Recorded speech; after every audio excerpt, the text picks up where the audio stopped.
Young man, you have been learning to drive a few weeks now. Time to test your skills on the road in traffic.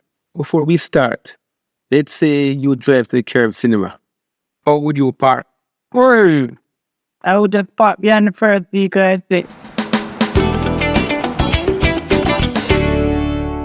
simple something that. But what if at the time there's no vehicle parked there? I just circle around the block, come back, and park behind the first vehicle and say, not trying to park down here. You just have to circle the block and come back. The vehicle still not parked here. Parking around here is really hard work. But what if after doing all of that, there's still no vehicle parked at the cinema? Then me just drive go Sunshine Palace Cinema in Portmore.